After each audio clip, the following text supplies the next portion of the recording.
Дуже страшна ніч у Криму. Спочатку гриміло у Новофедорівці, потім у районі Сімферополя та Гвардійського. Близько опівночі там були навчальні стрільби, заявляли окупанти. Веселе навчання з українськими дронами тривало аж до ранку п'ятниці. Найбільший салют був на 126-ю бригадою армії РФ. Є поранені, є загиблі. Знищувати українські дрони тепер непросто. На День прапора українські захисники знищили на півострові систему ППО С-400.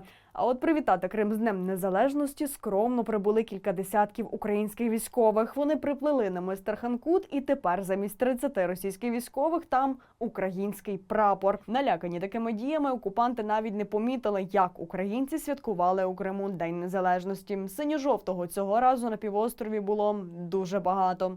А от туристів ще менше. Для любителів салютів і адреналіну тепер знижки до 60%.